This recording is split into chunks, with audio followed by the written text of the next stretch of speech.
abituati negli anni passati, ossia non è affidata a una lezione magistralis dedicata alla storia del design o a un particolare designer, ma è la presentazione di un programma di iniziative, nuove radici, design, materia, cultura e futuro sostenibile.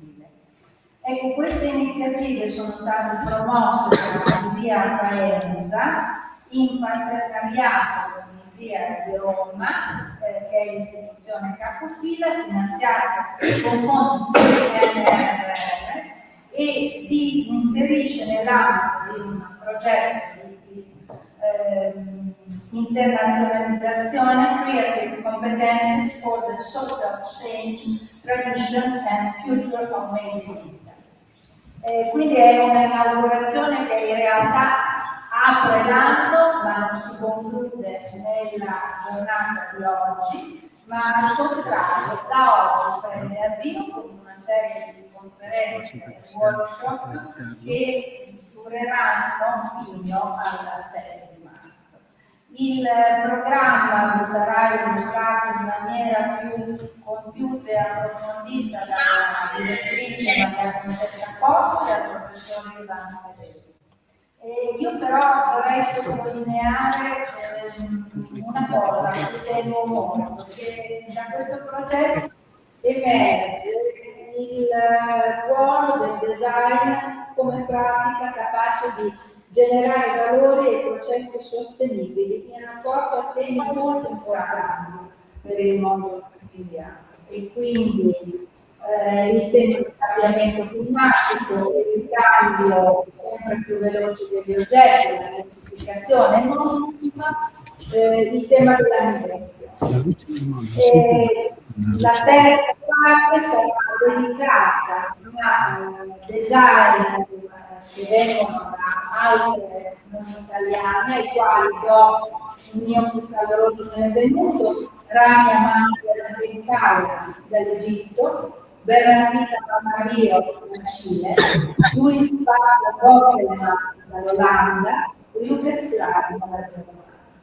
Io concludo con un sentito ringraziamento a tutto il personale dell'ISIA, ai docenti, al personale degli uffici e agli operatori, perché tutte queste giornate, questi programmi, questi progetti ed eventi non sarebbero possibili senza un lavoro veramente quotidiano, metodico e anche a volte complesso per l'intreccio di professionalità e di competenze. Io adesso do la parola al sindaco di Faenza, Massimo.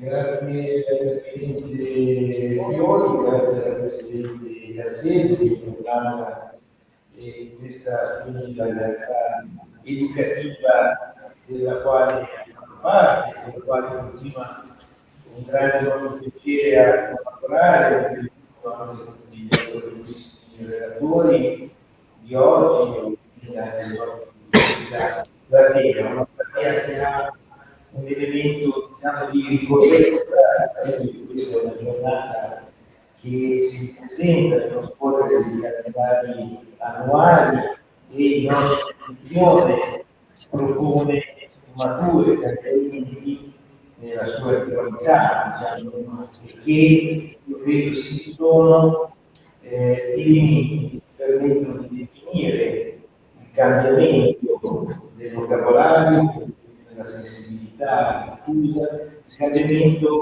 delle sfide di una realtà, un micro ecosistema, di un grande ecosistema come via dei propri.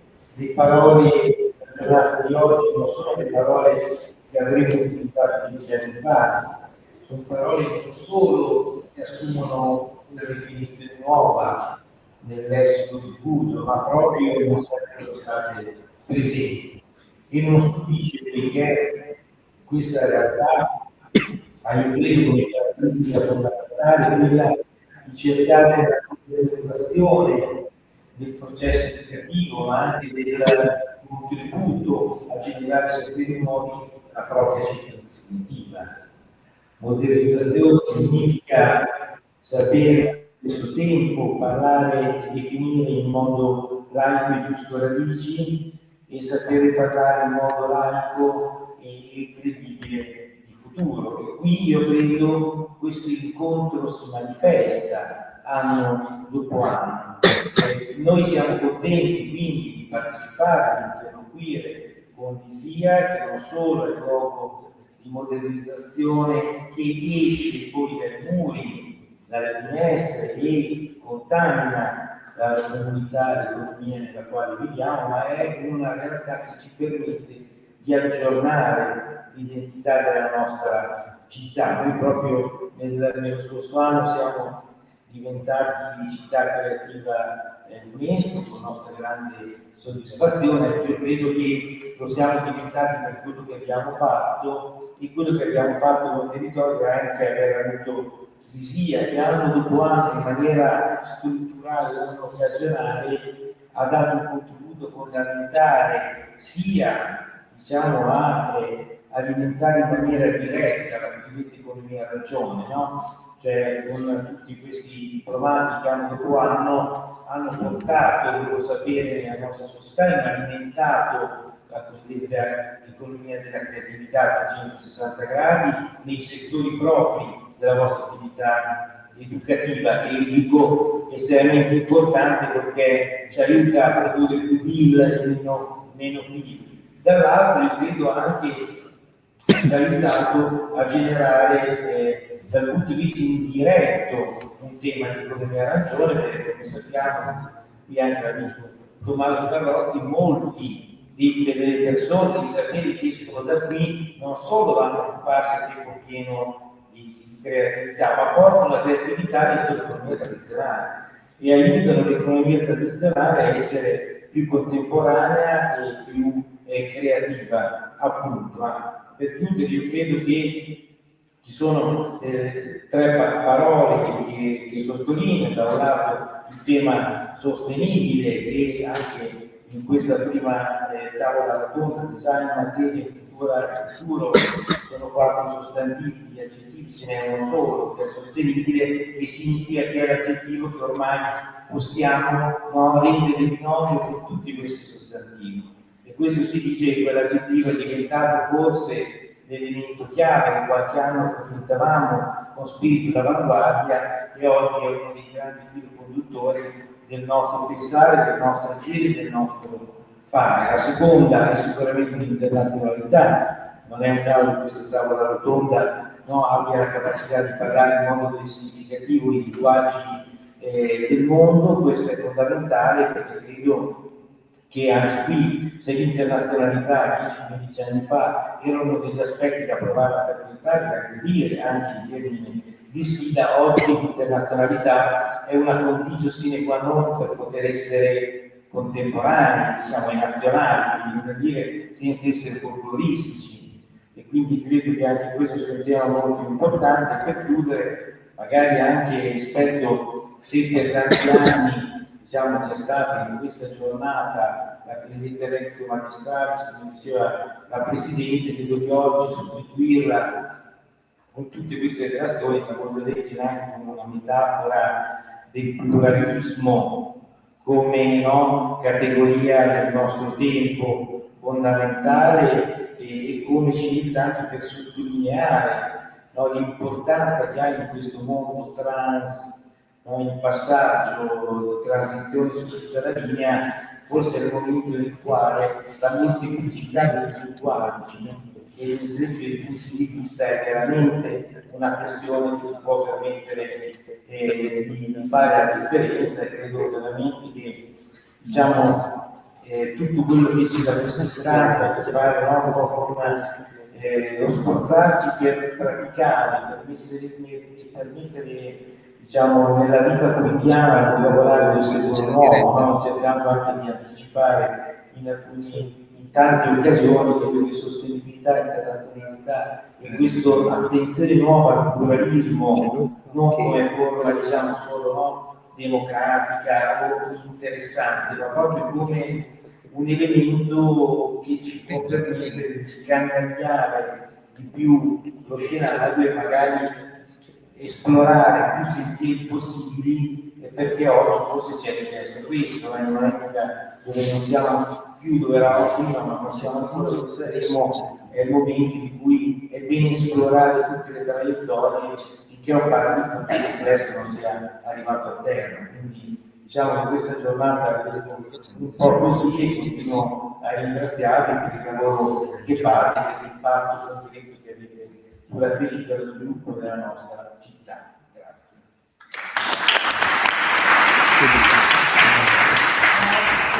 Grazie Silvia, adesso passo la parola a Martino Laghi, assessore alla formazione e all'università di Milano. Mi sentite? Sì. Buon pomeriggio a tutti e a tutte. Aggiungo a quanto detto da Silvia, non mi voglio appunto dilungare perché hanno espresso lui un po' tutte le parole che racchiudono un po' il senso di questa giornata. Permettetemi un ringraziamento alla Presidente, alla Direttrice, a tutto lo staff amministrativo, perché oggi celebriamo questa giornata di vita accademico all'interno di un percorso, non solo di una giornata, ma di un percorso che prosegue. In un momento anche storico sia importante, non facilissimo, sapete che ci sono state tutta una serie di problemi anche strutturali dell'edificio che hanno visto questo team, questa squadra, la Presidente con un grande approccio metodico ma molto appassionato per cercare di risolvere i problemi anche strutturali in un edificio dove sono più soggetti che lavorano insieme, ma proprio per garantire agli studenti a questi corsi il lavoro un seguimento in un clima il più sereno possibile, quindi lavori, progetti, PNRR, alluvione, una serie di passaggi veramente difficili, ma che hanno visto la struttura fatta di persone, prima di tutto, importante che sia lavorare insieme per affrontare e anzi migliorare ancora più il contesto fisico, ma poi ripeto, la vita quotidiana degli studenti, anche con gli interventi di borse di studio, di agevolazioni economiche. Quindi volevo sottolinearlo perché questa è una giornata, ma dietro c'è veramente un lavoro importante fatto perché ci credono, perché tutte queste persone credono in questo percorso accademico ISIA qui sul nostro territorio, in collaborazione con i nostri imprese, con le aziende, con tutti gli altri ordini di scuola che sono qui nel territorio. Quindi così volevo sottolineare e dare veramente il mio personale ringraziamento, per cui buon proseguimento dell'anno accademico a tutti. Grazie. Allora, già collegato il computer. Sì. Bisogna solo cambiare progetto che è arrivato tipo. Ha toccato con mano tutte le problematiche che ci hanno coinvolto, ci stanno coinvolti. Adesso noi ci dovremmo collegare con Juan Salvatore, Presidente della Conferenza Nazionale dei Direttori e dei Presidenti ISIA e Direttore di ISIA di Roma.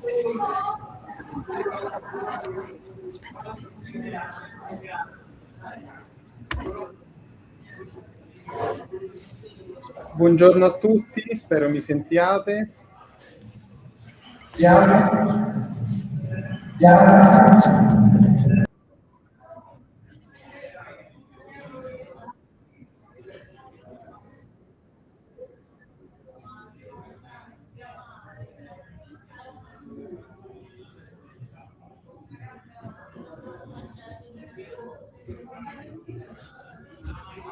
Ok, allora, gentili autorità, care direttrici e cari direttori, presidentesse,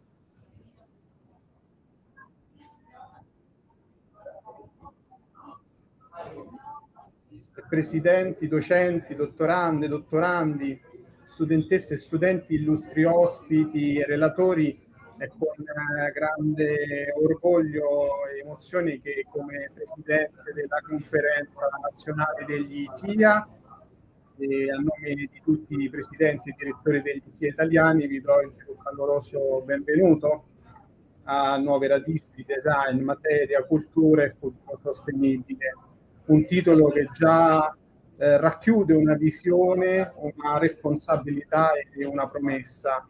Questo evento nasce all'interno del progetto di internazionalizzazione Creative Competences for the Social Change, Tradition and Future of Made in Italy, un'iniziativa che testimonia la maturità e la capacità strategica del nostro sistema ISIA di guardare oltre i confini nazionali, in dialogo tra tradizione e innovazione, identità e trasformazione.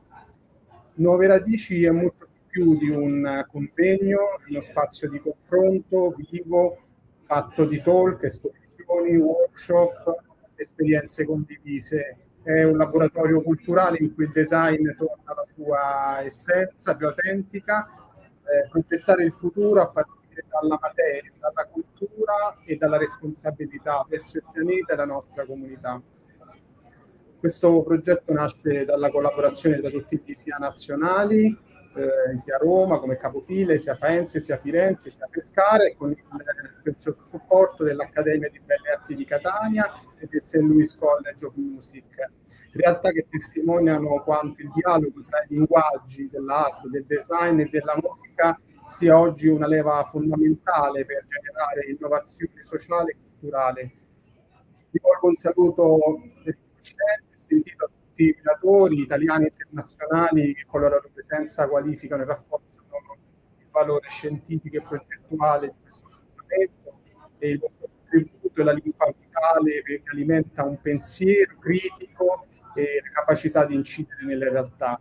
Il progetto rappresenta un passaggio strategico nell'internazionalizzazione del sistema AFAM e del sistema di ISIA, un percorso in cui il design non è solo disciplina, ma metodo e visione, non solo forma ma responsabilità, non solo prodotto ma un processo di trasformazione. La cooperazione con realtà universitarie dell'America Latina apre uno spazio straordinario di scambio reciproco dove il Made in Italy è protagonista e dialoga con altre culture progettuali generando contaminazioni fertili e nuove prospettive di sviluppo sostenibile. In questo momento sono con voi collegato e non in presenza perché sono a San Paolo del Brasile, dove abbiamo appena inaugurato la prima edizione della San Paolo Design Experience, che nasce dal modello formativo del RDE, e una settimana di workshop in cui studenti brasiliani guidati da docenti brasiliani e italiani sia progettano operenti e soluzioni su problemi complessi. Anche questa iniziativa è all'interno del nostro progetto PNRR Creative Competence.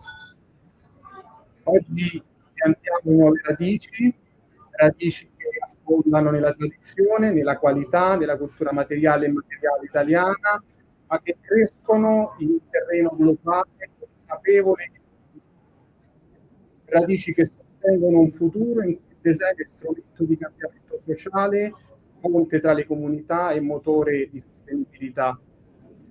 A tutte voi grazie per chi ha organizzato questo bellissimo evento, grazie per tutti voi che partecipate in maniera attiva.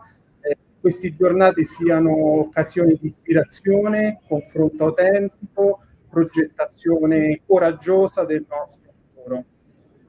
Buon lavoro, grazie.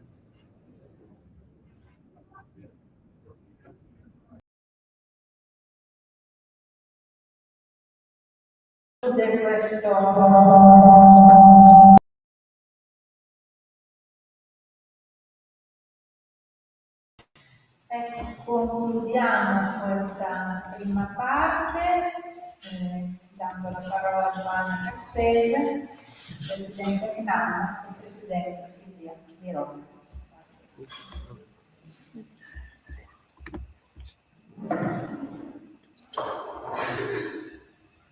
Buonasera a tutte, buonasera a tutti. Ringrazio la Presidente Emanuela Fiori e la cara amica direttrice Concetta Costa per questo caloroso invito che mi emoziona fortemente perché mi riporta a Faenza che è rimasta nel mio cuore. Saluto tutte le autorità presenti, gli studenti e le studentesse, i professori, il personale e tutti quanti sono presenti in questa sala, perché oggi, come tutte le inaugurazioni degli anni accademici, è una giornata importante perché segna un momento dell'anno accademico, un momento emblematico e simbolico, ed essere qui in questo momento in una veste diversa, viste molte di inaugurazioni accademiche e molte anche di ISIA Faenza, mi fa particolarmente piacere per alcuni motivi, in particolare che dirò brevemente prima di ascoltare le importanti presentazioni di questo complesso progetto che si a presentare. Io credo che diciamo, questa città e questa istituzione così particolare, così peculiare, così identitaria nella cultura italiana, ho sentito le parole del sindaco sempre così significative, così forti, diciamo, siano ancor più da valorizzare. Sono veramente contenta del riconoscimento UNESCO, perché credo che l'UNESCO abbia dato un segnale importante a Faenza anche dopo una ferita profonda, e credo che Faenza abbia una cultura così forte, così particolare, che venga riconosciuta come molta parte della nostra cultura italiana più dal mondo internazionale che dall'Italia stessa. E questo lo dobbiamo tenere presente anche per l'alta formazione artistica, musicale, poetica, del design e dello scout. Molto spesso siamo più riconosciuti a livello internazionale che a livello italiano, e questo è accaduto anche per Faenza. E questo accade per il nostro patrimonio, questo accade per il nostro know-how. Mi fa piacere essere in quest'aula, che abbiamo avuto il piacere e l'onore di intitolare ad Andrea Viviani, e in questa giornata importante per l'istituzione e per il suo futuro, in un momento importante per l'alta formazione artistica, vorrei partire proprio da due figure fondamentali come Emiliani e come Munari, che sono stati padri fondatori non a caso di questa istituzione nel 1980, un'istituzione che è una comunità di ricerca. Emiliani, che è stato un grandissimo storico del latte, capace di unire in sé, potremmo dire, la conoscenza del territorio, la gestione dei musei, la capacità di insegnare e di capire che la storia dell'arte è soprattutto una disciplina politica. Così come l'arte e così come il design sono discipline politiche, perché noi prendiamo parte, così come la formazione, così come Munari, a cui abbiamo avuto il piacere e l'onore di intestare la nostra biblioteca. Dico nostra perché anche un po' mia, me la sento anche un po' mia, perché come tutte le biblioteche d'Italia, d'altronde, non soltanto questa, perché credo che non esiste istituzione universitaria senza una biblioteca, perché come Munari ha dimostrato esattamente che il design è disciplina di frontiera e disciplina di cerniera, cioè disciplina che va oltre il confine, disciplina che unisce mondi diversi. Detto questo, vorrei passare al mio ruolo istituzionale. Ringrazio il ministro Bernini, che voglio qui citare, perché in 3 anni si sono fatti passi da gigante. Mentre parlavo con voi e comunicavo con il direttore dell'ISIA di Roma, al quale ora presto anche il mio lavoro, e sono contenta di lavorare con l'ISIA, che è stato fondato da Giulio Carlo Argani, altro uomo della politica culturale italiana.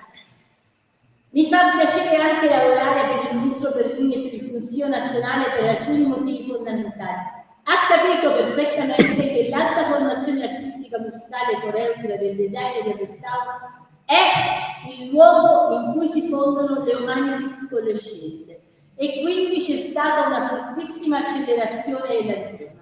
Sono passati 2 dei 4 DPR. Mentre parlavo con voi avrò l'appuntamento con il capo di gabinetto domani, perché è fondamentale che passino immediatamente altri 2 DPR, quello sulla programmazione e quello sulla valutazione del sistema. Carissimi studenti e carissime studentesse, i vostri professori, noi, la Presidente, lavoriamo per il nostro futuro, perché è essenziale immediatamente che, come quel decreto 470 del 2024, finalmente al 40° ciclo, io ho fatto il quinto, siano passati i dottorati di ricerca, come ci stiamo battendo alcuni di noi che venga finanziato il 42° ciclo che ancora non ha visto il finanziamento. È essenziale che il titolo si chiami definitivamente laurea e laurea magistrale, così come il titolo si chiama, perché l'abbiamo voluto, dottorato in analogia al titolo dottorato in ricerca. È essenziale che la ricerca artistica, per me non esiste la ricerca artistica, per me esiste la ricerca, perché la ricerca practice based e non practice based, quello che sia, è ricerca. Non esiste, Twitter non è practice based o Leonardo da Vinci o quant'altro. La ricerca è teorica e pratica allo stesso tempo. Lo rappresenta perfettamente il progetto NUOVE RADICI. La direttrice mi ha inviato tutto il concept nel libro del dettaglio che mi sono studiata profondissimamente. Mi ha affascinato, come sempre mi affascinano tutti i progetti dell'ISIA a cui ho avuto l'onore di partecipare. È un progetto complesso, animato da grandissime idee sul futuro. Gli ISIA sono stati sempre comunità di ricerca. Peccato, l'Italia è il luogo dei pregiudizi. Non hanno compreso quanto sia antiquata l'idea sull'arte e sul design, quanto queste idee invece vadano confrontate con la realtà. Come sempre, un pezzo di cerámica o un'opera d'arte o una visione di futuro o un progetto di grafica o una fotografia sia il frutto del pensiero, che non potrebbe essere che così dall'età preistorica d'oggi. Dunque il nostro problema non è il riconoscimento della ricerca artistica. Il nostro problema è culturale, è un problema culturale dell'Italia che nel mondo è riconosciuta proprio per la ricerca artistica. È un paradosso, purtroppo siamo qui. Il CNAM combatte per questo, io combatto per questo, sono al vostro fianco e credo che ce la faremo. Auguri di buon anno, di buon lavoro a tutti, ce la faremo sicuramente. Grazie.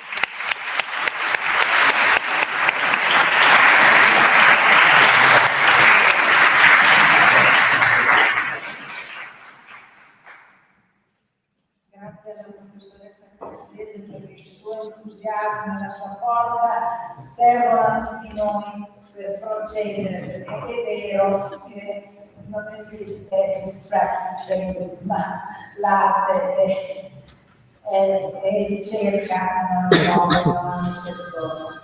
Bene, io adesso noi cambiamo tavolo e proseguiamo con il secondo slot della presentazione.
Tutti, io sono Maria Francesca Costa, direttrice dell'ISIA e sono qui in questo momento in parte per ringraziare non solo i presenti ma le persone che sono venute e gli interventi che sono stati appena fatti, il sindaco, Giovanna Cassese, la nostra presidente, Martina Laghi, Tommaso Salvatori che dal Brasile ha cercato di dirci qualcosa e tutti i ragazzi, ragazze, i designer che parleranno del loro lavoro. Io passo ora la parola a Ivan Sedeli perché è da un bel po' di tempo che si sta lavorando su una serie di progetti di internazionalizzazione, di cui questo è uno. Quindi vi farà una panoramica di consiglieri che hanno scelte di antropologia e di quello che si sta facendo. Il lavoro che ci ha portato oggi, che ci porta oggi a dare l'avvio a queste attività che seguiranno più in settimane, è frutto di tante collaborazioni, di tante idee, di tanti pensieri e mi auguro che abbia un grande riscontro. Poi io passerò magari a ringraziare in maniera più puntuale chi ha operato per realizzare questo programma. Prego.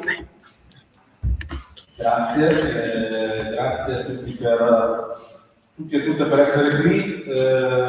Dunque, questa è un'inaugurazione di anno un po' particolare, perché anche se la giornata, chiedo scusa innanzitutto per la voce, fino a ieri non parlavo, quindi non è proprio eccezionale, ma potete fare quello che ho. È un anno un po' particolare perché questa inaugurazione, come è stato sottolineato, ha una forma diversa dagli anni scorsi, ma in realtà è un po' la punta di maggio di una serie di trasformazioni che stanno riguardando in generale il contesto AFAM, come è stato rimarcato anche in precedenza, ma nel dettaglio anche la nostra istituzione, perché appunto questa è anche l'inaugurazione di 2 settimane di attività. Per arrivare a queste 2 settimane di attività c'è stato un lavoro che è stato toccato prima i piani di studi, i vari piani di studi dei corsi che facciamo, poi il calendario su cui si regge tutta la didattica dell'ISIA, fino ad arrivare a questa conformazione che probabilmente speriamo sarà la prima di una serie di settimane di eventi che hanno fra i scopi anche quello di connettere la dimensione appunto locale a quella internazionale. Quindi sembra evidente un po' da tanti elementi che già sono stati evocati che la dimensione della interconnessione sta diventando sempre più caratterizzante anche della tipologia di lavoro che si fa qui dentro. Questo lo dimostra anche il livello di collaborazione che ormai esiste fra i docenti nell'organizzazione di i vari progetti che appunto, come sottolineava la direttrice, fanno parte di quella che ormai abbiamo individuato come l'area della internazionalizzazione che io cerco di seguire, e cioè il fatto che ovviamente ci fa piacere che le cose che vengono prodotte qui possano circolare il più possibile. E quest'anno è stato un momento che segnala un deciso punto di svolta, perché abbiamo cominciato qualche anno fa questo tipo di lavoro che infatti c'è un progetto che ormai 6-7 anni fa, che continua a vivere perché sta attraversando il mondo attraverso il canale degli istituti italiani di cultura all'estero, così come noi siamo stati parte della delegazione che quest'anno ha partecipato all'evento fatto all'Expo di Osaka, e non è terminata perché queste prime 2 settimane di lavoro, che fanno parte appunto di uno dei 3 bandi, dei 3 progetti, grandi progetti di PNRR a cui partecipiamo, quindi ISIA Faenza, che è quello Creative Competencies for the Social Change, si è sostanziato per noi in particolare nel coinvolgimento di una serie di studiosi e ricercatori che nelle prossime 2 settimane animeranno la vita culturale valentina, quindi non solamente per i nostri studenti chiunque volesse partecipare. Su questo io mi soffermo un attimo per ringraziare le persone che hanno lavorato alla programmazione di quello che succederà nelle prossime 2 settimane. Sono Maria Chiara Cassa, che è qui, che provvederà anche a introdurci agli ospiti di oggi, Laura Liberani e Valentina Manchia, che sono i 2 docenti che hanno coordinato la costruzione di quello che accadrà nei prossimi giorni, che chi di voi avrà la volontà di partecipare assisterà. Ma appunto vorrei sottolineare che noi facciamo parte anche di altre 2 progettazioni, una delle quali vedrà la settimana prossima a partire da me Andrea Penna con un gruppetto di studenti alle volte di Catanzaro per la chiusura di una progettazione che si chiama Performing, che qualcuno di voi forse ha avuto modo di vedere già parte del lavoro svolto nell'Expo che si chiamava Tipica Nature, che è stato fatto l'estate scorsa qui nel territorio di Faenza, così come a maggio ci sarà la chiusura anche del 3° progetto a cui abbiamo partecipato, Bianco di Capofila, l'Accademia delle Belle Arti di Torino, che è Italian Network of of Artistic Research and Application for Expo 2026 e che vedrà un'altra progettazione che in questo momento è in via di sviluppo da parte di Giorgio Curioli, il professor Turri e Sabrina Sguanci, e che andrà di nuovo esposta e porterà un altro gruppetto di studenti a movimentarsi, perché la cosa interessante allontanarsi dal territorio, oltre ad attivare nuove energie da portare qui, è anche la possibilità di poter portare le persone, gli studenti in particolare, ad avere esperienze di altre realtà che si muovono attorno a noi. Quindi io grazie a tutti quelli che hanno messo a disposizione le loro energie, tutta l'apparato amministrativo dell'ISIA che tuttora sta combattendo contro le burocrazie che servono per tenere in piedi tutto questo calderone di eventi. E detto questo, ringrazio anche voi e lascio di nuovo la parola alla direttrice. Grazie.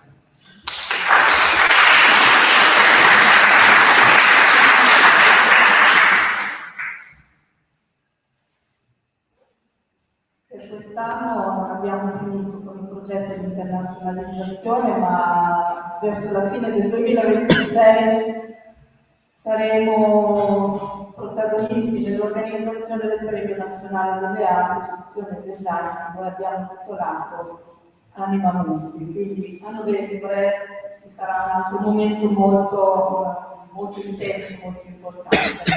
Io adesso vorrei entrare un pochettino più nel dettaglio per spiegare che cosa succederà. Intanto i titoli dei 3 progetti seguiti dai coordinatori che il professor Severi indica, che sono Image for the Future, Visualizing Climate Change, che è a cura di Valentina Mattiglia.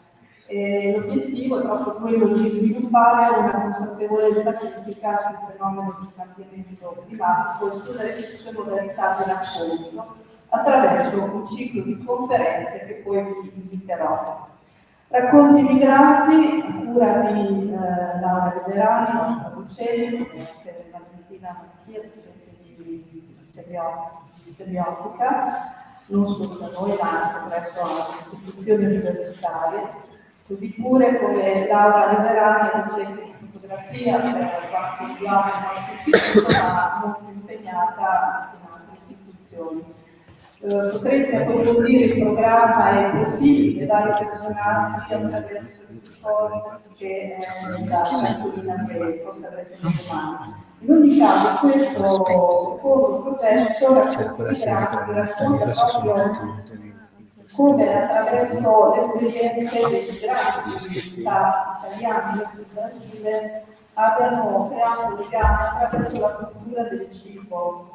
E quindi questo progetto ha già visto un'esperienza svolgersi in Brasile tra settembre e ottobre del 2025 e queste prossime settimane sarà anche la chiusura di questo piccolo passaggio di conoscenze e di esperienze vissute in Brasile, trasferitosi qui da noi, anche grazie alla partecipazione del professore Livio Macchia, docente di ISIA grafico editoriale, e dell'artista Alessandro Cosetti, un artista italiano che vive in Brasile da alcuni anni. L'ultimo progetto è Post Material Thinking Waste for Conscious Design, a cura di Maria Chiara Gaspari, che è una nostra dottoranda.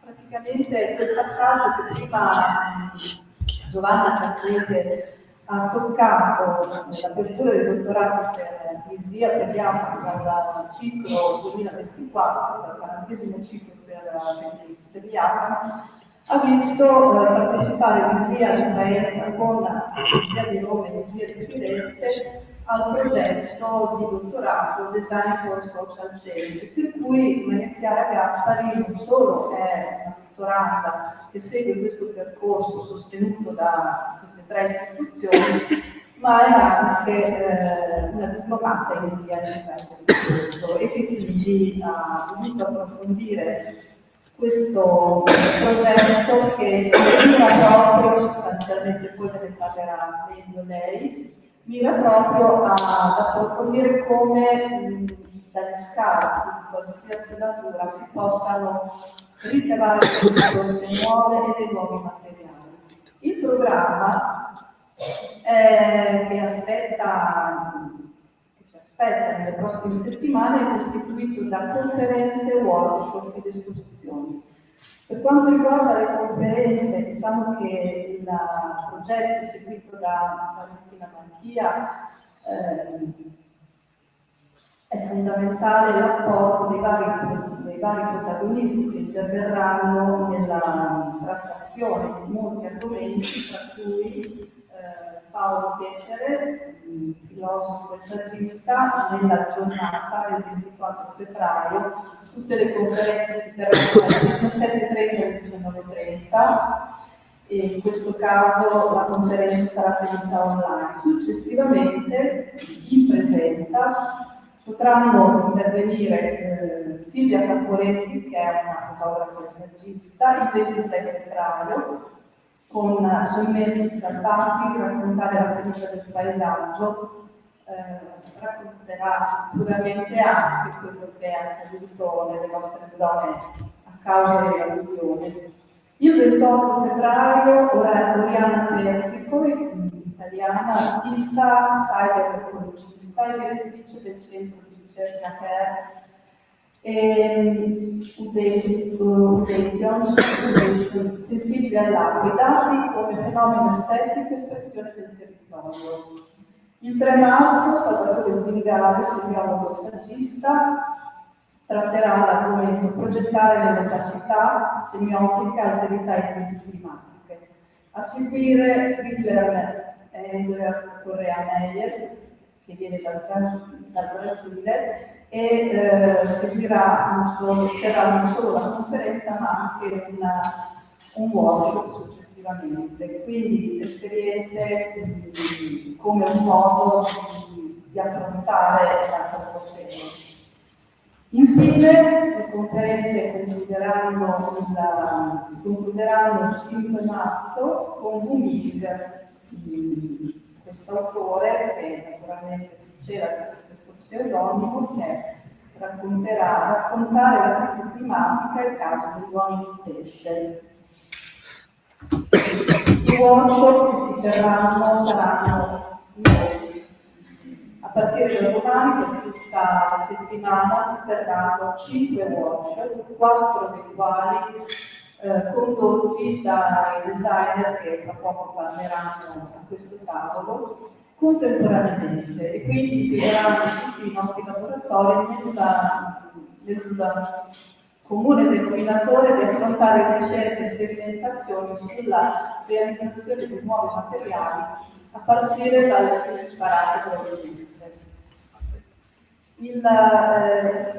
Contemporaneamente si avvierà anche un workshop condotto da Laura Migliorani e Sandra Sposetti per le prime 3 giornate e per le successive 3 giornate, quindi andremo anche a finire già nel mese di marzo, per concludere quel progetto nato in Brasile e produrre qui, tramite la raccolta di dati, foto, racconti, delle mini fanzine che verranno poi esposte alla fine di questa manifestazione. Le esposizioni, prima citavo anche il workshop che si terrà dal 4 marzo al 7 marzo con Schiller Meyer, che appunto affronterà il tema del design speculativo, e le esposizioni si potranno visitare per post materia il 28 febbraio nella mattinata dalle 10 alle 13:30, con l'esposizione di una materioteca che sarà messa a punto in questi prossimi giorni. Il 7 marzo avremo 2 esposizioni, racconti migranti, come vi ho appena accennato, e il Magical Future, cioè il risultato della workshop con il Media.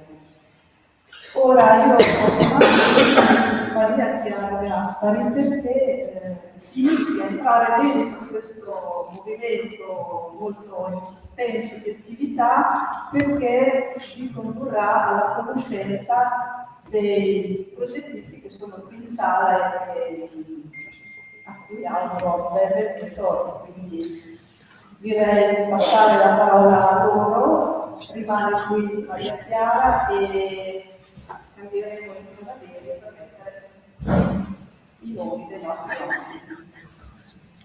Grazie.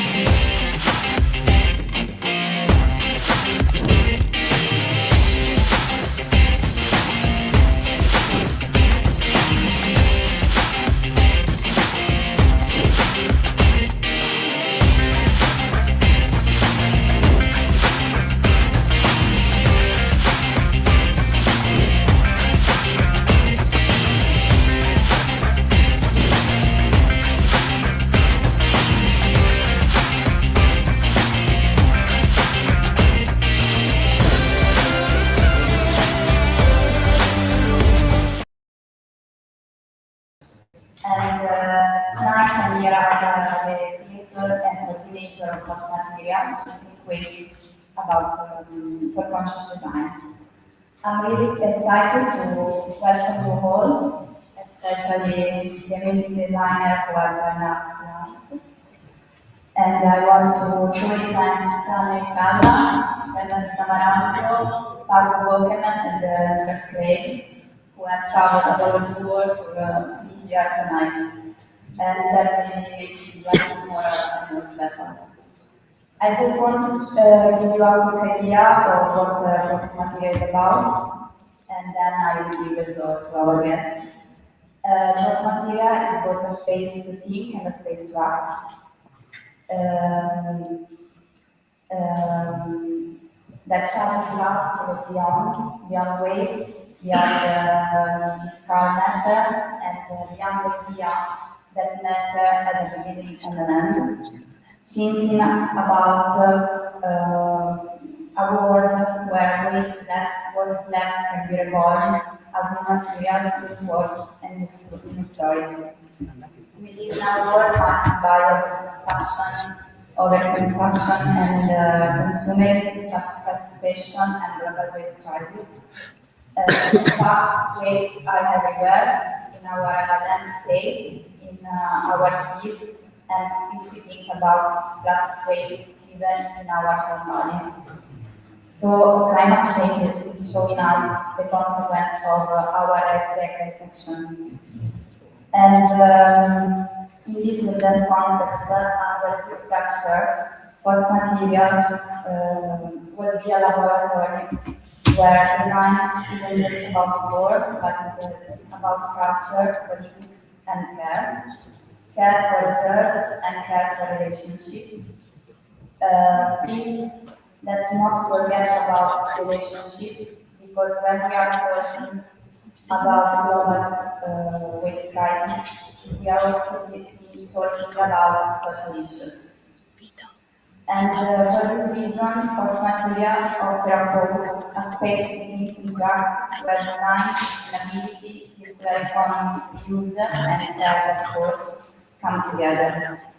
The project will unfold gradually from today to the 28th with 4 hands-on workshops, each focuses on a different type of rechargeable material: food, textile, ceramics, and industrial ashes. The workshop will be led by our guest Esther, Rana on food waste, Bernardina on textile waste, Paco on ceramic waste, and Lucas on industrial waste. The aim is to transform waste into new resource, fostering innovation and storytelling through conscious design. The final outcomes will be set of materials tests and study objects made from this kind of waste. And at the end of the week, the project will be presented in a public exhibition and materials library, designed together by our guests and our students. Everyone will be able to see the results and continue the research conversation we started here. So now it's time to give the floor to our guest, and please join in welcoming Rania Estalla, an Egyptian designer with a background in product and graphic design, material science, and production techniques. She is the founder and CEO of Salomage, creating biodegradable materials from eggshell and nutshell. Please, Rania, tell us more about you, and the floor is yours.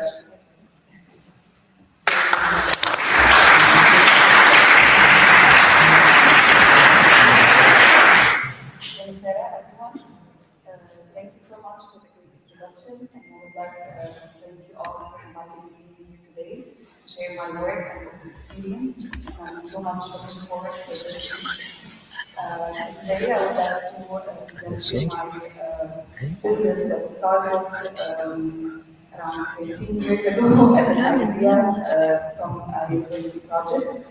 So Salomage, basically, it's a sustainable award-winning brand that we create materials and products out of egg and different nutshells. We mainly focusing on food waste.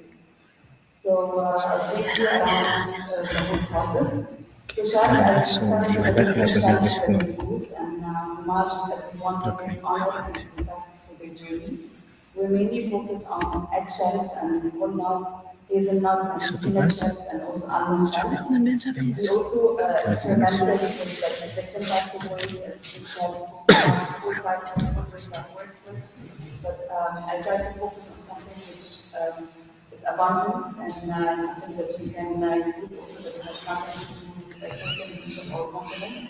So I also focus a lot on utilizing regional waste or local waste. So I'll give you a brief about myself, my story, how did I start, also the importance of material design and also having the production techniques to order to achieve this, and what kind of applications that I try to convey in order to utilize this method and make it functional and accessible to everyone. So my background, I'm a product designer. I did my bachelor at the German University in Cairo, and I decided as well to pursue my studies in Germany. So I did the Erasmus year in the International School of Design. And Salomage started as a bachelor project 17 years ago.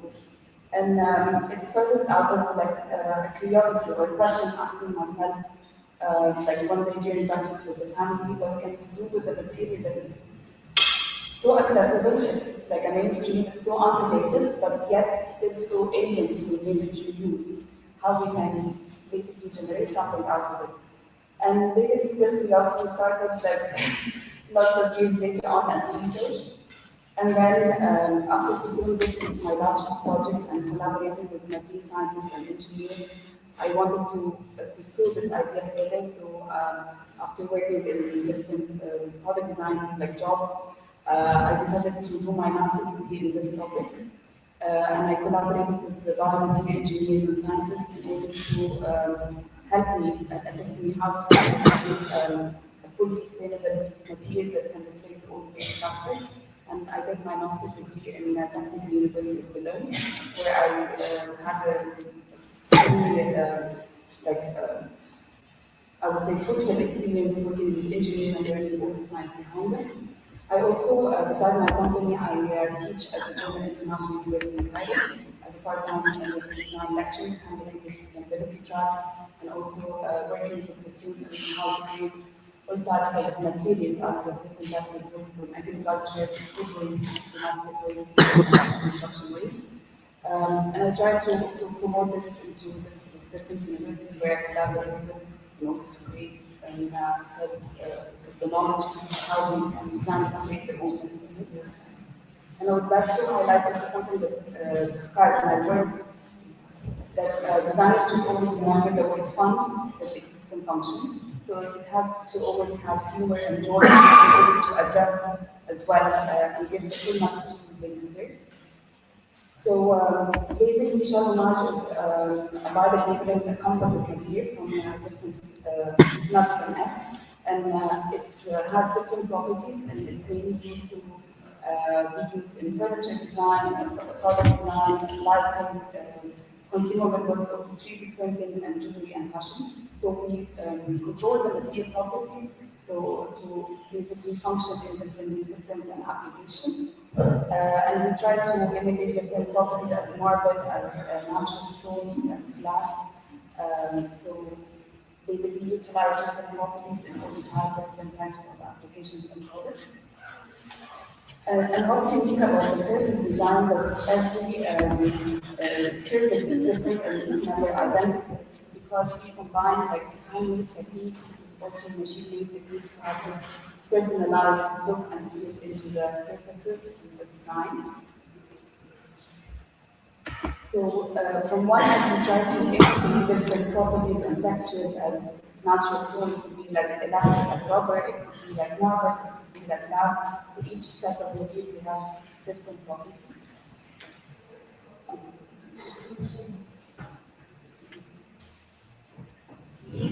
So why did I start this? It's mainly because 30% of food is almost lost or wasted.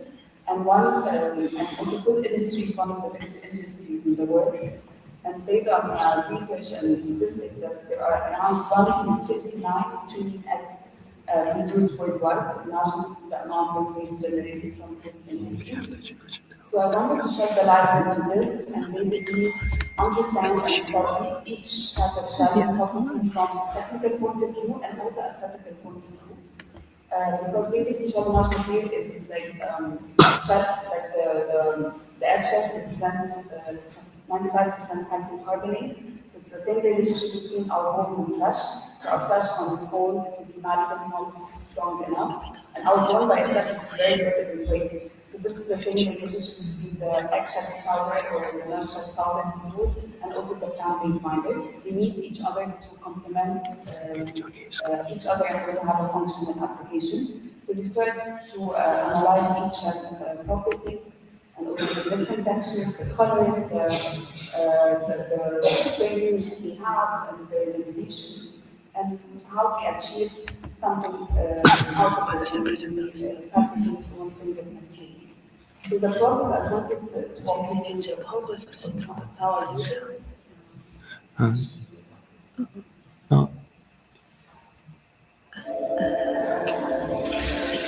So we collect different egg and nutshells from local farms and factories to really source FMPs, and of course it has to go heating and drying, of course washing and sterilization. And then they have to make sure there's no bacteria into them, and then we dry them and heat them into the oven at special temperatures, and then they are mixed with plant-based binders, and then we use also food waste for the coloring. So we use orange green, lemon green, hibiscus, curcuma, and also leftovers from crushed memories and stones. And then we compress them into a heat press in order to have these tiles and sheets, and then we use these sheets to laser cut with CNC and conventional production method in order to fabricate material.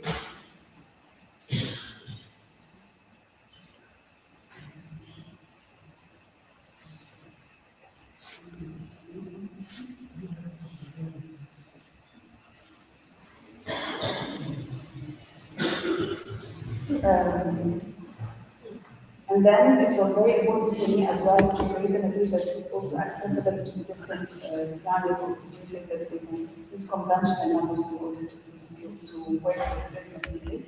So these are different types of products that we create out of this material, like furniture design and also home accessories. We try to highlight also the colors into them.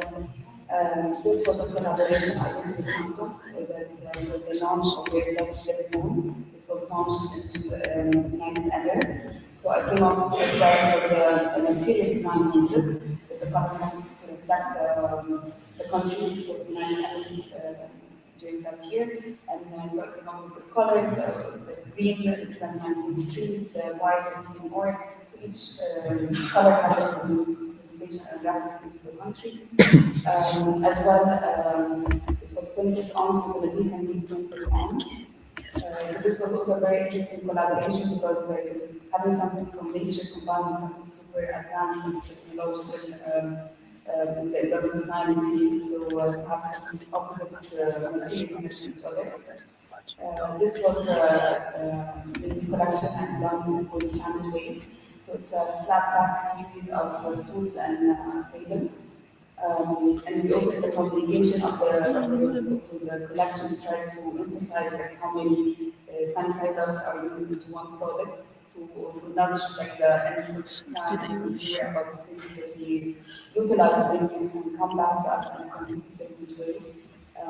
Also, we try to find the limitation of the material how we create also spread forms and abstract also forms with just sheets.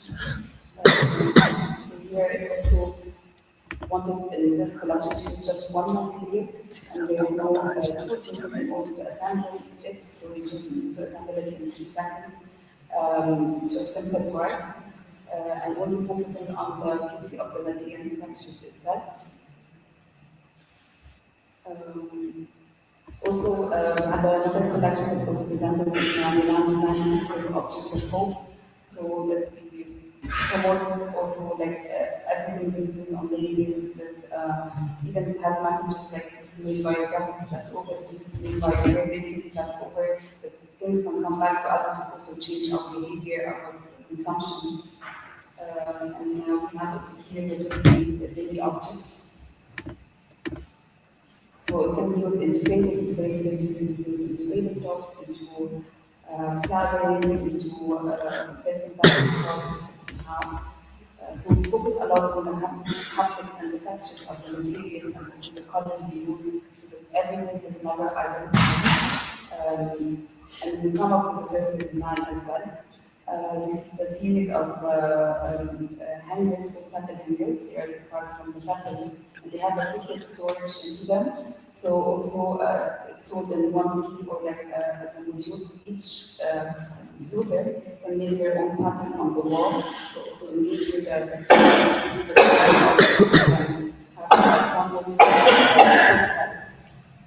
this was during our exhibition at and also we have to consider that it was also present at San. So in case anyone is planning to be now this was one of the projects we have done also as a work garden for a coffee shop in Egypt. So we also work with architects and interior designers in order to customize the material to fit into the boundary of the space. The material is also translucent. It allows light to go through in so many different unique ways. So this is a solar installation. It's inspired from the sun and the solar system. And we have different shades of also colors in order to have this light series. Also, we try to blend the material into different forms and have like this lighting and combined in one space. For example, like in this fine dining restaurant, we did all the lighting, the chandeliers, and also the picture frames and the sandwiches, all from the same material, and everyone thought it's marble. And they were kind of like wondering how hard it was better in the chandelier. We did collaborations because I did a lot of collaborations with other designers to do different types of design. We also implement the material into jewelry as a piece I'm wearing right now, because it's a very lightweight material and it's also ironic to use food waste into jewelry because jewelry always comes from fine stones, precious stones, or gold, or diamond. So I wanted to change completely the perception that waste can be also highlighted in jewelry and also it looks like precious stones. And because of the material is very lightweight, it can go big in size, so it's also comfort and product and also natural precious stones. We also implemented the material into fashion industry, so we at the bottom and then like also as full garments and also brooches. So we try always to emphasize the inner texture of those materials and present it to the outside. These were like some images taken by the microscope of the inner structures of the shells, and it was extremely interesting and also fascinating to see how they have completely different strength and composition, and this is what I tried also to describe to learn from the outside of the material. So we tried also to have this humor element in the surface.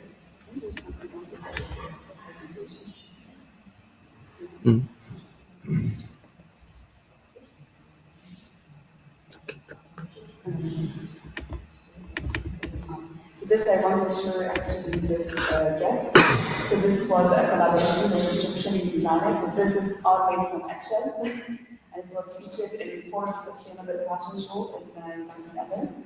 So we have the full garments of the beads from eggshells, and it was extremely beautiful collaboration. So we wanted to have this strong statement that also food waste can be presented in culture. So here, with objects and association, we wanted to present also the materials in non-edible forms. So this is the extrusion of eggshells, it looks like a spaghetti. Also the material can look like a white chocolate milk bar. Also can look like a banana milkshake. So we always try to present this humorous surfaces that are non-edible. So what I really care about is indeed that the most important object is never the object at all. It's always the narrative and the story behind the object. What do you present and what do you offer? And what experience that you give to the user and impact the user on daily basis. This is what I call the nudging effect. So instead of just always saying, go and say, plastic, use this, maybe we can, through design and through our work, we can have a higher volume and higher impact through what we present. So these are different words and combinations that I'm so glad to win and to receive throughout my journey.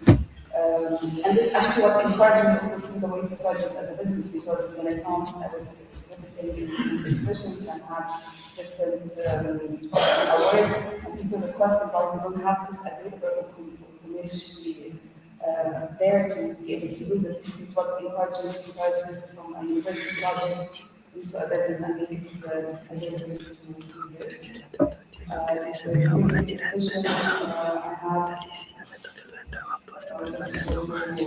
Publication, also lots of university collaborations and material labs where into them. And I also have some examples that I would love to give for the university. Yeah, so that my talk is the genius is 1% talent and 99% hard work at Einstein. Because I believe just being creative is never enough. You need to just keep on working on your idea and just keep moving and never know what opens up for you. Thank you.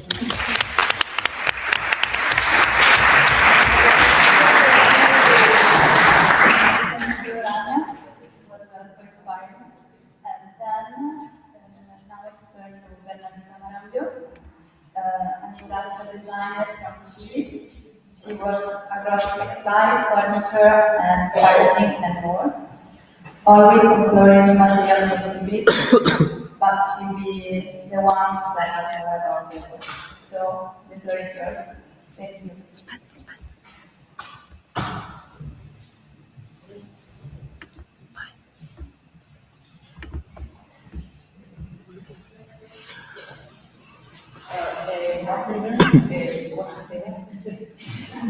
I wrote some words in English because it's difficult to me, not like to present my work. Before we begin, I like to thank ISIA and especially Clara for this invitation to visit and this place in Italy. The place means the name is the ceramic city of the ceramic, and this is to me a very special connection, and a beautiful connection. Well, I want to start with the I want to share with you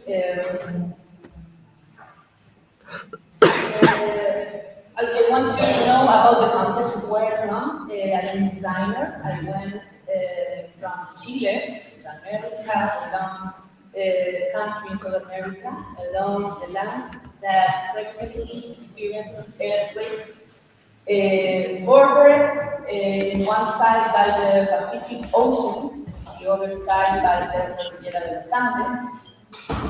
In the south, we can find ice fields, and to the north, the driest desert in the world, known as the Atacama, Central Atacama.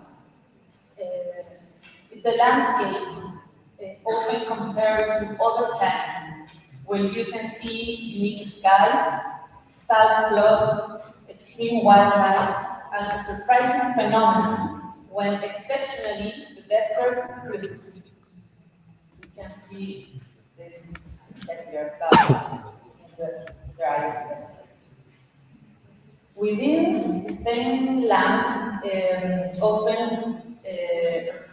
within the same land, however, there is another landscape that is equally impactful, though in a very different way in northern Chile. Near the town Alto Hospicio, one of the world's largest textile landfill has been established. Mountains of discarded clothing, mostly from global consumption, are burned and buried, polluting groundwater and causing irreparable damage to the ecosystem and to the people who live there. It's what is known as the sacrifice zone. And you can see this sad image.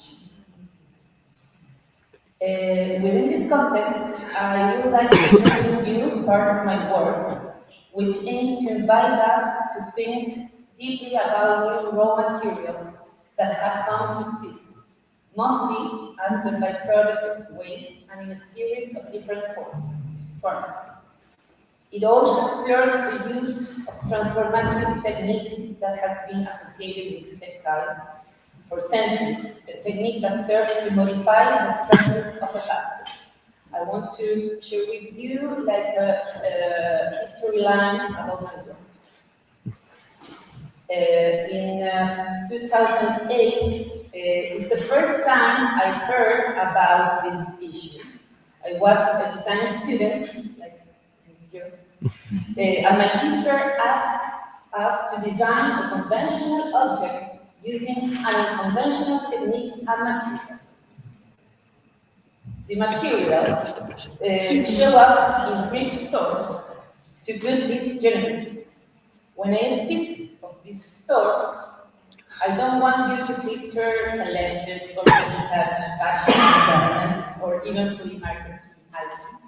These are stores with bins and bags filled with second-hand and what you could call third or fourth-hand garments, many of which were in such poor condition that they were unlikely to ever be sold.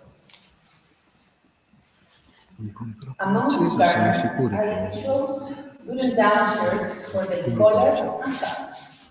In a way, those rigid shapes and volumes distinct within softer garments attract. However, I still needed to understand which technique I could use to work with this raw material. This part of the project began to draw threads connect to my maternal heritage, the starching process. The practice cooking starch to harden fabrics and tablecloth and avoid wrinkles in clothes, was very common in my home. My mother learned this technique from my great aunt, Teresa, and it was this technique that I chose to develop for this project. The way that this powder is cooked and how it becomes a gel that hardens the fabric seems to me like it's filled with a very subtle kind of feeling, a gift given to us by nature. The starch is cornstarch. We learned with the students in the workshop that it's a biomaterial technique. In my research, I found that one of the traditional uses of starching in clothing in imperial Cuba is precisely on cuffs and collars in order to harden.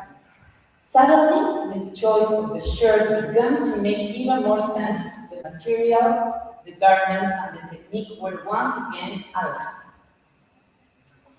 From this project, which was the origin of everything, I designed a small collection of necklaces and bracelets, giving new significance to garments that were otherwise destined to become waste. I have a special kind of love for this project because it represents a still innocent perspective of the textile waste problem, but also because it was the starting point for me to gain deeper insight into this technique, the same one I will be applying to the group of students for this workshop. In the summer of the 2009, right before starting my last year as a student, I had this intrusive thought. I kept wondering what happened behind the scenes with that discarded shirt. Where did those garments really end up? What stories might remain suspended in that waste? And I wanted to spend my last year working with textiles. I was interested in what goes unseen, what is thrown away, what is abandoned, and what can still be reused and transformed in a new material. I came across an article in a newspaper from Iquique, city in northern Chile, where the species of I mentioned earlier is located. The article reported that tons of imported clothing that was damaged or otherwise unusual was being incinerated, causing serious environmental problems, specifically pollution rivers. 13 years after that article was published, we all got to see the image of mountains of textile waste, years and years of accumulated mountains of clothing, without anyone really paying attention. Just close paying up silent. 2009, in my final project was centered on the development of a new material. I carried out research on this issue and experimented with different forms of textile waste and a wide range of additives. It was through this process that I once again encountered starch. This time it came an industrial form, very similar to the white glue, and that now the relationship between textiles and starch continued to grow, now moving away from these domestic origins, yet always grounded in the same structural logic. The point of my experiments was to achieve a solid material, playing with changes in its state and pushing its limits. This research gave birth to a material composed of textile waste and a starch-based biodegradable adhesive. The model rescues and reattaches value to textile waste by giving it high structural resistance, resulting in a versatile material suitable for different applications, such as furniture, objects, and accessories. Furthermore, it's a fiber-resistant material, it's highly resistant to impact and easily machined. It can be cut, drilled, sanded, screwed, glued, and adhered to other materials. And here you can see different products that I made with this textile waste. It's very versatile, and it's like a stone. Then you can touch a sample. It's like a stone, like a wood, but more versatile. Now, these are different products and forms. experimentation. And for finishing my presentation, I want to share with you that this experimentation is I use in teaching. Education around materials and processes has become a central focus of my practice, teaching my students to see materials not only for what they appear to be, but for what these materials aspire to become. Understanding that projects must be born from honesty, rather than from passing trends or superficial narratives.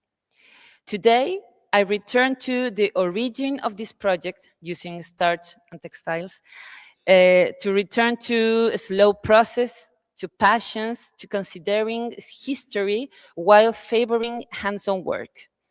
A way of working that I can share with others. A practice of observation, experimentation, and responsibility toward the impact of each material decision. Returning to the origins means once again asking what remains behind each object, just I did years ago with that shirt and the thrift stores. Now, in Chile, it's a different work. In Chile, the Extended Producer Responsibility Law, o Responsabilidad Extendida al Productor, has been in effect since 2016. This mechanism means that those who produce certain priority products are held responsible for organizing and financing the management of waste generated from the sale of these products within the country. Starting in 2025, last year, textile waste was officially added as a priority product under this law. In this context, rethinking materials, their cycles, and their potential for transformation is not only a creative practice, but also a political and educational act. My work explores this intersection between matter and consciousness. However, it's very important to recognize our roles as designers and consumers in order to become aware of what we produce, what we use, and what we discard. Thank you very much.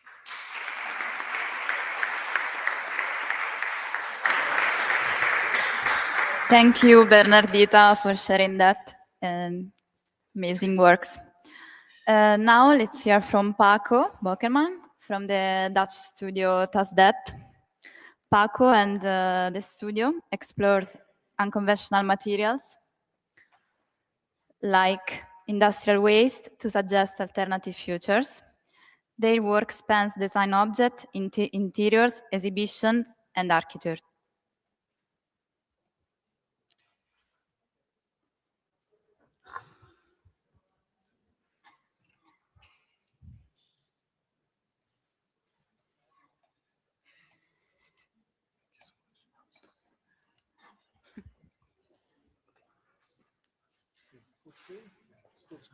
Okay.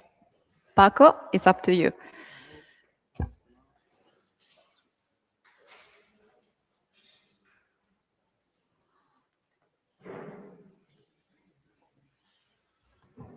Allora.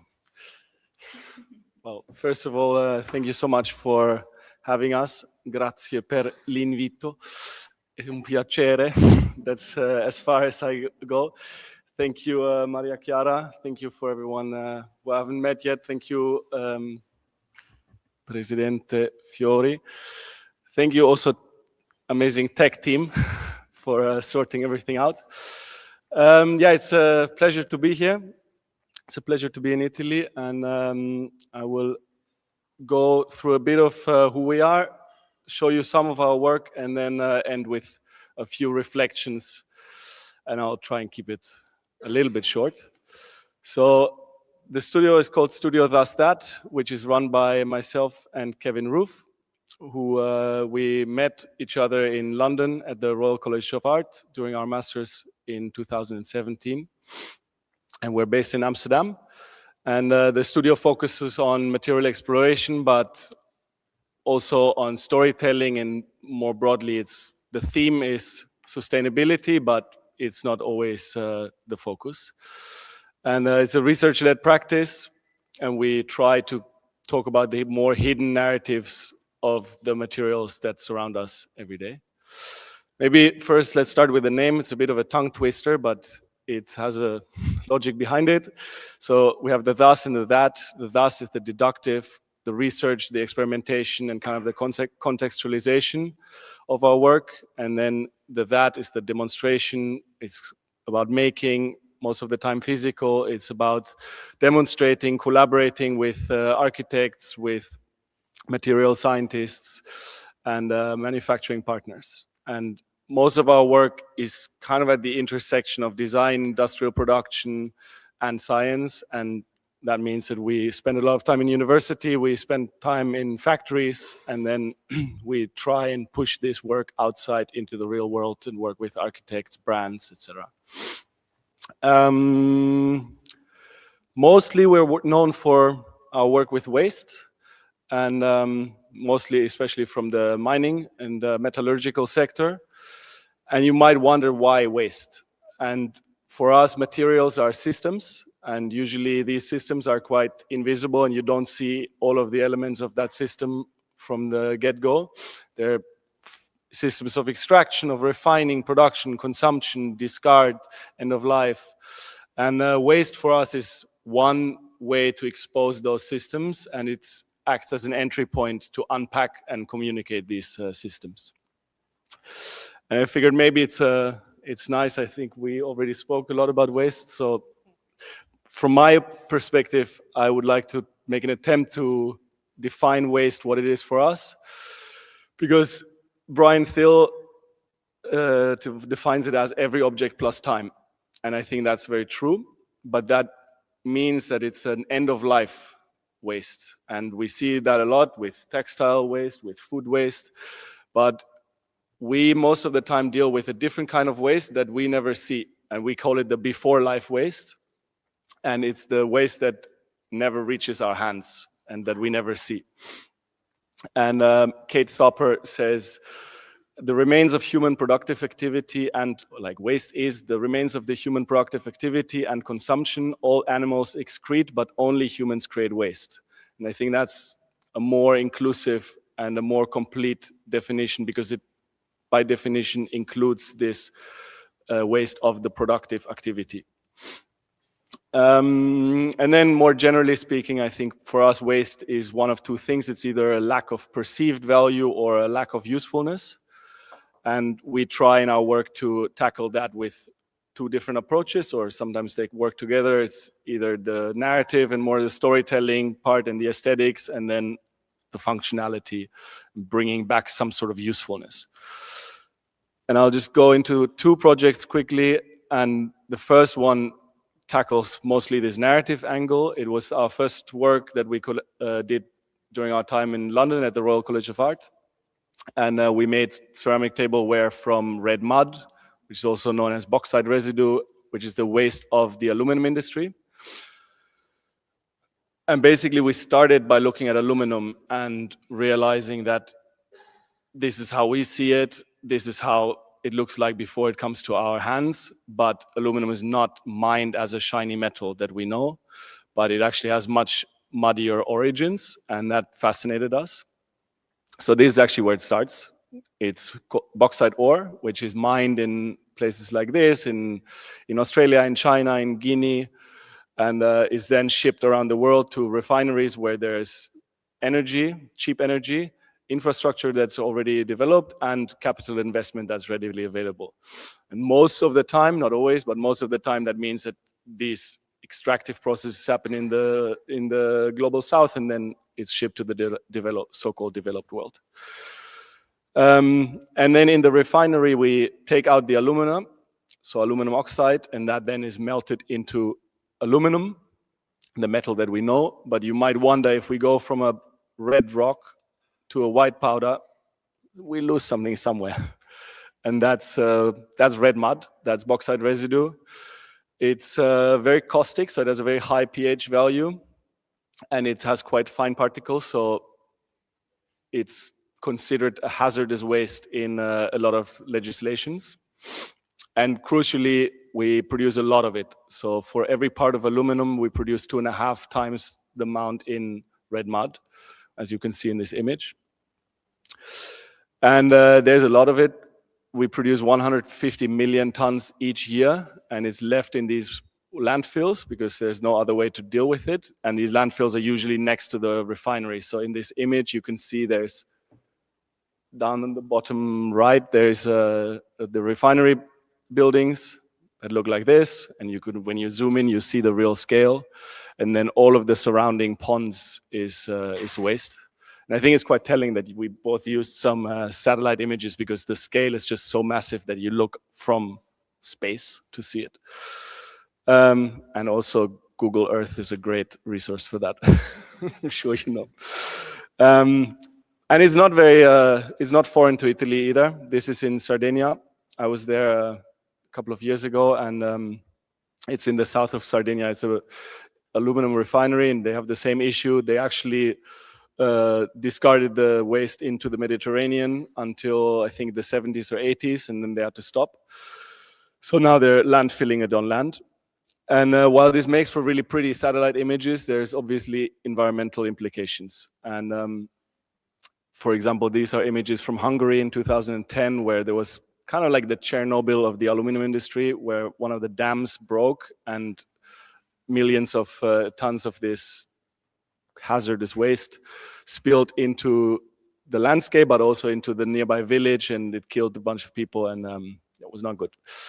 And while these environmental aspects are of interest to us, it was actually not what was the first, like what initially drew us to it, and that was the scale of the industry, which was for us mind-blowing. And then the fact that it was invisible, the fact that we had never heard of this as people that are actually quite interested in materials, and as designers that I think in general we kind of interact with these materials. And then the relevance, because everyone kept talking about aluminum as the like metal of the future, it's infinitively recyclable, you need it for electric vehicles, etc. And then once we did more research into the topic, we realized that it's quite fascinating that we are not the first people to deal with this. And this is an image of Joseph Bayer, who's the inventor of the process of refining aluminum. And in his very first patent, he already mentions that we will generate this waste from this process, and we can probably use it to make bricks or to turn it into some sort of ceramic. And now there's 5-6 decades of research going on into this material, and science keeps saying, look, we can make construction materials from this, for example. We can extract rare earth elements. We can do a lot of stuff with it. However, that research is not really implemented. So globally, only 3% of this waste are reused. We were kind of curious to understand why is that, and it's like a triangle of factors that are interconnected. It's the economics. If you want to compete with cement or bricks, you're dealing with a huge industry that is really tough to compete with in terms of economics. It's the legislation. So when it's classified as a hazardous waste, by definition, it's very hard to bring into like a recycling loop.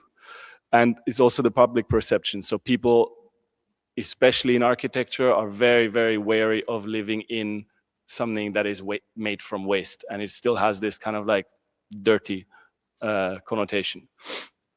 And we figured as artists, as designers, what is now our role in all of this?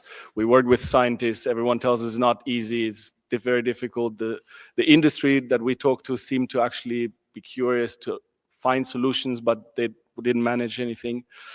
And we realized that scientists ask these performance questions and these questions around economics.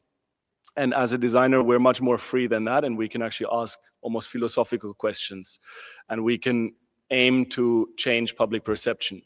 And the goal is the same as the scientists. So the goal is valorization, which means bringing value to something. But we would bring more of an emotional value, more of an aesthetic value to something that the scientists try to bring in this like functionality or economic value. But it should be stated that these approaches are complementary. So yeah, instead of a solution, we made tableware, because we're very aware that we're not solving the issue by making tableware. We will need to make a lot of cups and bowls. but we try to provoke and we try to ask questions, or to make people ask questions rather than to give them simple answers. And we would ask, would you drink from it? If science tells you, would you drink from it? Would you actually do it? If it's tableware, so you bring it close to your mouth, you hold it in your hands. It's like there was also, we were trying to challenge this idea of why do we always need the most purest of materials? And I think porcelain is a really interesting example for that, because by definition, because of its purity, it's translucent, it's the whitest of the ceramics. And why is it that we created a culture where we always ask for the most purest of materials?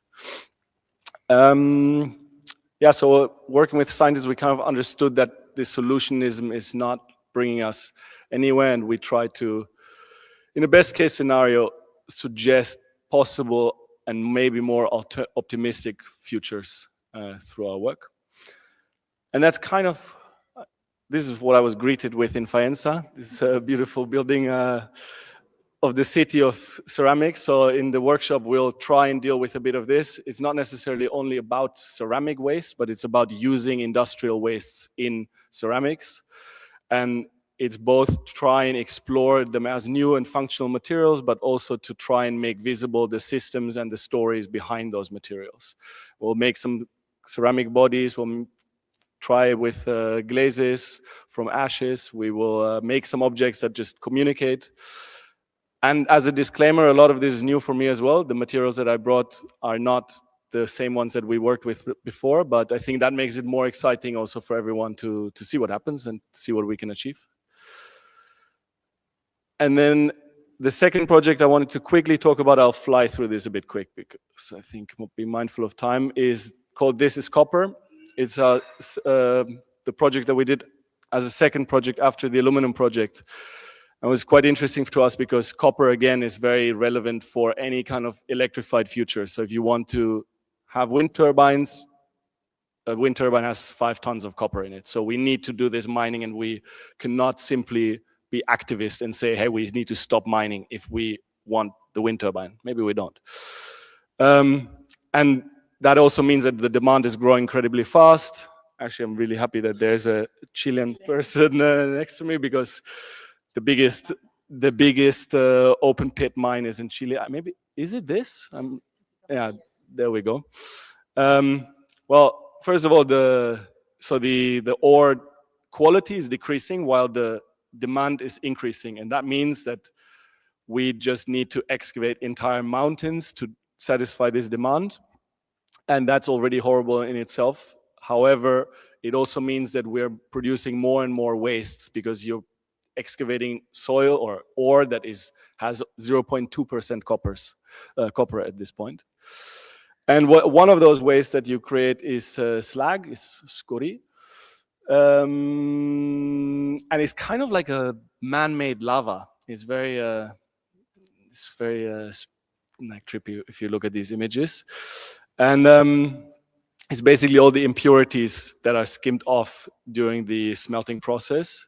It's not new. This is a photo from Cornwall from the Industrial Revolution, and we're basically left with these landscapes in England a lot, in France.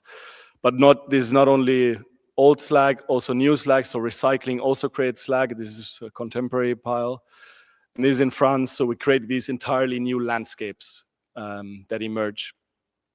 And again, just like with red mud, we're not the first people to think about this. So in Cornwall, for example, in the walls, you could see that they used the slag as a building material and used it as an aggregate. We saw the same in Japan.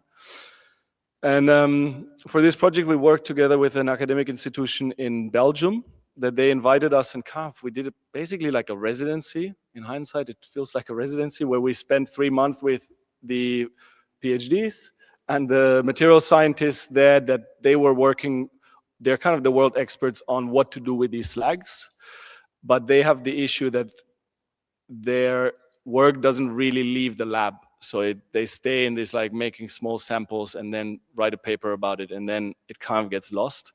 So they asked us to explore their research from the perspective of a designer and a maker. So that's what we did, and we made some really wonky tables and chairs and yeah, things where the scientists asked us, why are you making this? They understood once the communication part came out and the publications, and it actually got a lot of attention, they understood. And basically their work, and Lucas might tell you a bit more about this, their work is around geopolymers. What they do is they create an alternative cement from these industrial byproducts. They claim 70% lower CO2 footprint than ordinary cement. And they have the material has quite a lot of interesting characteristics. We'll talk about that in a bit. But yeah, basically we made these objects as means to communicate again. And in our later collections, this mountain again is slag. And throughout photography, we kind of try and contextualize a little bit. In our later work, we try to bring in copper again to kind of as an homage to the tradition of coppersmithing. Our most recent work has become more architectural in form language, also just because we wanted to be more clear and say this stuff should be actually scaled to architecture. It should not be lamps and chairs. And now more recently, we're trying to really scale this work with manufacturing partners and bring this into like the realm of architecture, which has been challenging. And then there's a bit of a digression, but in our very latest work, we used the fact that the scientists kept saying, hey, we should use this for making tunnels because it's incredibly fire resistant. So being not an engineer, we figured, okay, maybe we should stick it in a kiln. And we basically turned it into a ceramic, and it didn't blow up. If you would do this with cement, it would not work. So in our last work, we made this large bench installation in the desert of Saudi Arabia. And we made a fire in it. People were sitting on the bench first and felt extremely awkward, and then they migrated in the middle, and it was nice. And then, yeah, I'll just leave you with a few thoughts that I don't necessarily have the answer to, but I think it's interesting to think about, for example, how do we define value? And I think this is an interesting example because what you see is the old mine in Boron where they were making, it was a borate mine. And that, what you see is the leftovers, the waste. The mine is closed and is no longer functioning. It was an environmental liability, and there was just heaps of waste. However, one day they found lithium in the waste. And then suddenly this became one of the biggest lithium deposits of Northern America. We all know that lithium you need it for batteries. So now suddenly they are mining the waste from the old mine. And it kind of shows us that the value is not necessarily bound to the atoms that make up a material, but it's co-created by the context and the culture that it exists in. In this context, we can change and we can steer as designers, and we can transform it.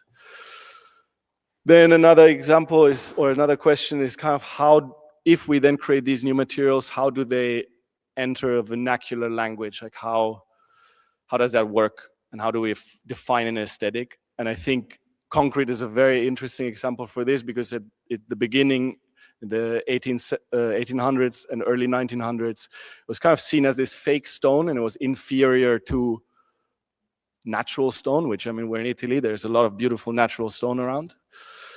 It's interesting because in Holland there is not, because they don't have natural stone. And so concrete was kind of seen as inferior and not desirable, and insurance companies, for example, would be wary about it because they didn't know if it was resistant, if it was durable.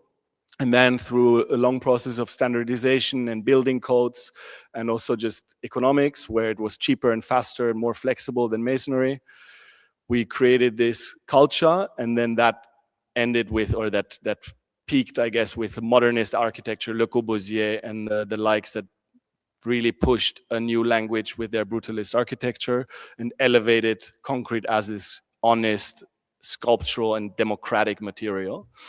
And then after the Second World War, of course, the reconstruction of Europe meant that concrete became completely ubiquitous and grew into the new normal. And then I'll leave you with this anecdote from France, which we were visiting the south of France because that's where the very first bauxite residue, the red mud that we got, came from the south of France, which is also where historically the aluminum refining has its origins. And what you see is in the foreground, there's this exposed landfill, basically, is red mud.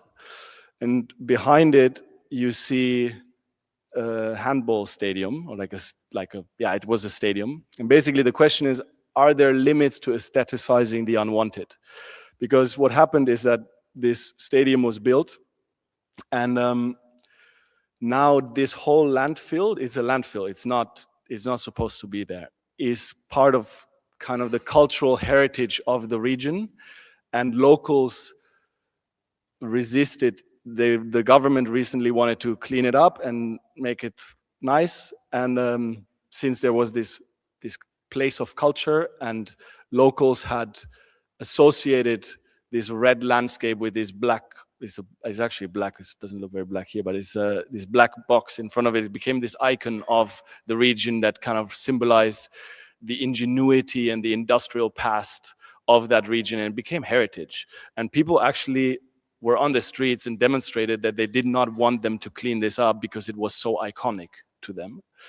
So as a designer, I think we sometimes need to keep ourselves in check whether if we increase the demand, or if damaged landscapes become kind of familiar and maybe even beautiful, does aestheticizing them risk normalizing the harm, and does it blur the boundaries, and does it blunt the urgency, and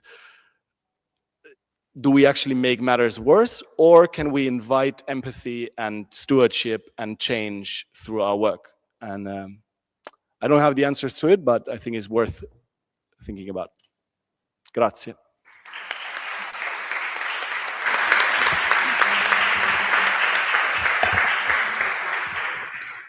Thank you, Paco. Good questions and good reflection. Now it's time to hear from Lucas Klein, designer from Germany. Lucas explores material, culture, and environmental narratives, focusing on everyday materials and production systems. It's over to you, Lucas.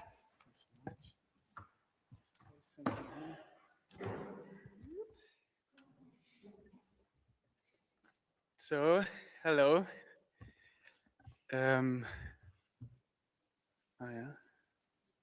Perfect. Thanks so much. Hello, my name is Lucas Klein. Thank you very much for the nice introduction and the invitation to ISIA and to the Post-Materia series. I'm very glad to be here. And closer? Okay, yeah, sure. And I also want to thank Paco, on the other hand, who just presented, because I'm here, first of all, in the name of Studio Dastat, because I did my internship in 2022 with them. And ever since, we've been working together on different kinds of projects. One of them is called After Fire, which didn't get mentioned in this presentation. But I'm here to give a workshop in that topic. And After Fire is a research project which investigates the historical and the contemporary relationship with fire. So especially in the context of climate change and resource scarcity. And it does that by retracing the burning of fuel and the aftermath of it, ashes. And in my workshop this week, I'm gonna work on creating geopolymers out of these ashes. And we're speaking about incineration, so waste incineration. We have ashes from municipal waste incineration, but also from wheat straw or the olive industry. Yeah, so that's as a forecast for my workshop. Yeah, if you want to know more, I'm going to do like a kickoff introduction lecture tomorrow morning for the workshop. You're welcome to join it. But for now, I would I would like to use the stage to speak briefly about my own practice. Because I live and work in Cologne as a designer. I work as a freelancer, but also in my own studio practice. And maybe it's interesting for the students here because I studied in Karlsruhe at the University of Arts and Design, and I graduated 2024, which is just 2 years ago. So maybe you get another example of people just starting their practice, and that might be a bit more relatable. Yeah, and over the years, I fell in love with design for 2 different aspects, and you will see both of them in my work. First of all, it's I appreciate design as a tool for research. So as like a tool to observe our environment and to understand our presence. And on the other hand, I see design as a way to express reflection on these observations. And therefore create new objects and new aesthetics and also new ways of looking. So I will just simply start with an online archive, which is emerging. It's called Found Something, and it's definitely more of a design as a research tool project, you will see. The river ran alongside the trail for some distance, curving through open, light woodland. I was following the path of one of my weekend hikes during an internship at a wood processing company in Saxony. After walking through the picturesque floodplain forest for a while, I took a break at the rapid of the river. As I listened to the chirpings of birds and the rushing of the water, I noticed some objects next to me on the riverbank, which I initially thought to be stones. On a closer look, I realized that among the grasses and driftwood were variously sized pieces of styrofoam. Most of them consisted of small, familiar white beads, but they had lost their smooth surfaces and right angles. Like pebbles, they had round organic forms, partly covered with moss and discolored brown. I quickly discovered more and more of the objects, made of different types of form. The numbers of pieces seemed to increase in the area behind the rapids. The ground consisted largely of countless small white beads mixed with driftwoods. They formed a covering layer on the floor through which reeds and other plants grew. I felt an unexpected tension of conflicting emotions. On the one hand, my discovery was unsettling and frightening. It left me with a sense of dread. But on the other hand, it sparked fascination, curiosity, and a kind of enthusiasm that drove me to explore and document this phenomena on the spot. I spent the next hour taking photographs, filming, collecting individual pieces, which are carefully stored away in a small bag. As I walked past the same spot for the 3rd or the 4th time, I noticed that the bird song I had initially heard upon arriving at the spot was coming from the area directly in front of me. I was startled, concerned that I might disturb a bird's breeding nest. As I listened more closely, I saw the actual source of the sounds. A large white piece of expanded polystyrene, about 15 centimeters wide, was floating on the surface of the water. It got caught on several wooden branches, which prevented it from drifting downstream. The gentle, rhythmic waves of the river caused the piece to rub against branches, creating loud, squeaking noises.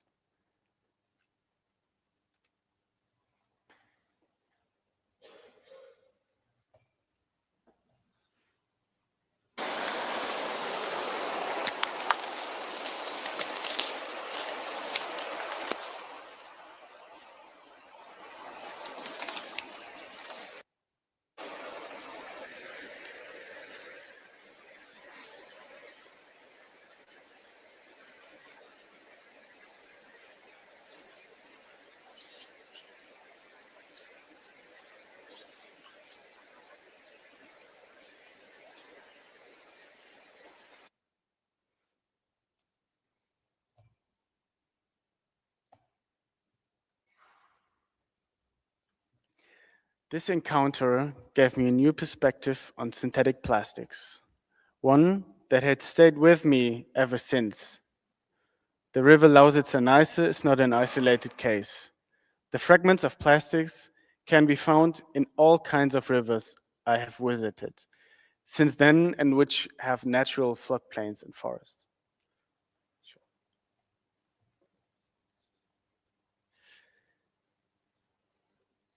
I started to document them in an online archive, which is called Found Something. And in search for an explanation for my persistent ambivalence towards these objects made of expanded polystyrene, I started with the obvious, the initial deception. Why did I mistake a material produced synthetically in factories for a natural formed stone? And is my impression correct that the polystyrene fragment seemed to replicate the material properties of driftwood? While the material imitation of natural materials has long been integral to human making, modern plastics accelerated this practice into what now feels like an endless effort to replace every natural substance with a synthetic substitute. While the first plastic, bakelite, was originally developed as a heat-resistant insulator for expanding electrical and telecommunication industry, manufacturers soon realized it could also imitate materials like ivory, wood, and stone. Its invention marked a shift in how materials were understood. Humans could now transform natural substance into entirely new molecules, which were never to be found in nature. This development produced two lasting narratives that were used in advertisement. One presented synthetic plastics as improvements upon nature, and the other one claimed that materials were no longer based on natural substances, as if plastics could simply be manufactured out of thin air. This techno-optimistic spirit fueled the dramatic rise of plastics after the World War II, encouraging an increased broad forms of material substitution.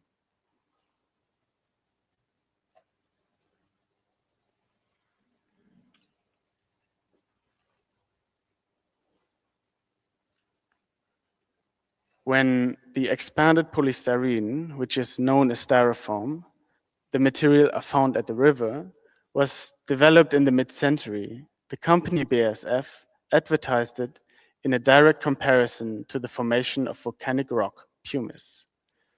They said, form born like pumice, but 20 times lighter than volcanic rock floating on water. The increasing material imitation of the things surrounding us is neither a coincidence nor the result of a direct demand. It stems from a very specific economic situation. Today, plastic can be produced largely from chemical byproducts of fuel production. In this way, plastic serves, among other things, as a cost-effective means of utilizing surplus hydrocarbons. Even though only a very small share of crude oil becomes plastic, the industry relies on plastic to absorb the leftover fractions that cannot be refined into fuels. So the value of synthetic plastics is therefore deliberately kept below the price of natural materials they imitate, making them end up as waste in the environment. But polyester replacing cotton, polypropylene replacing wood, PET replacing glass, the deliberate replacement of natural materials is no surprise to us anymore. And that's also why it could not fully explain the fascination I felt when I found the plastic fragments at the river. Rather, I was confronted with a false understanding of two seemingly opposing terms, the natural and the artificial. The division of material objects into artificial and natural seems clear at first. All natural materials come from nature, and all artificial ones were created by humans. But this separation is misleading, because every material is ultimately made of natural matter. Although expanded polystyrene is a synthetic monomer, and but it ultimately originates from petroleum, as we know. And petroleum, in turn, is a substance that is a natural component of ecosystem and by no means created or artificial. So this means that the naturalness is not a question of a material's origin, but a quality of perception. In other words, you can say it is their design. So clean, smooth, and geometrically precise objects, such as the rectangular blocks of molded styrofoams, are perceived as artificial because they show no signs of environmental influence. The fragments of expanded polystyrene at the river somehow, however, no longer resemble industrial packaging. Natural processes had altered them so thoroughly that they appear closer to debris than to manufactured materials. Rounded edges, weathered surfaces, and the presence of sediment and plant matter made them blend into the landscape and also communicate their conditions and the way the landscape has acted upon it. So that's how those objects are connected by the history of us and them at the same time. So you've seen some excerpts of my ongoing research on plastics and why we struggle so much with them in regards of waste and plastic pollution, but also to find nuanced and relatable narratives around them. And in regards to time, I will skip through these projects because I said in the beginning of my lecture that I also appreciate design as a tool, as a way to reflect on those observations. And one of my practices is collectible design, so I enjoy working in the design of objects. And here, that's a series I did, which is called Broken Polymers. It's a stool, bench, and table from expanded polystyrene. And it tries to highlight these inert qualities of a manufactured plastic. And it kind of asks if there's material agency if you are controllably manufacturing such a material. There's another close-up of the broken edges. I recently participated in a group show with another project, which is called Flame Sprayed. It's a furniture series which I developed together with a metal sprayer. And it's made with a technique called thermal spraying, where you basically spray molten metal onto a piece. And I found out that you could do it to wood too, and then polish it at the end afterwards. And it creates like very unbiased in-between material properties. Here seen here another picture of a lamp. And another project which I exhibited at Dutch Design Week last year. It's called Surrogate Woods, and therefore I worked with like the most abundant waste from furniture, which are these particle boards. And I was actually quite fascinated when I looked more closer at them, because they are made out of woods and they're made out of these fine, thin particles of wood. But we still, like as the table here, kind of use the representation of wood as an image to print it on top. And I really enjoyed playing with that. And as a last project to mention, that was a commissioned work for an architecture festival in Germany. And they asked us whether we want to work with an old pavilion that was stored away 25 years ago, and it was made out of wood. And here you can see that the surface of the wood weathered over time on the roof because it was exposed to the sunlight. And we just milled the edges and planed the surfaces where they bond. So you get this grayish look, but not through any kind of application afterwards, but just of the process of the wood altering. That's it. Very nice.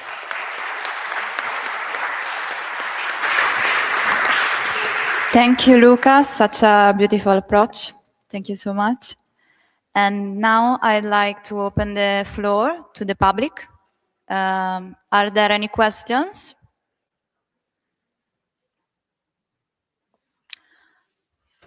Okay, we can move on. To wrap up, I just want to thank you, everyone. And the workshop are officially open. And don't forget that on Saturday, the exhibition will be open to the public. Even if you don't join the workshop, you can come and see the results of our week-long experiment. Thank you all again, and see you soon.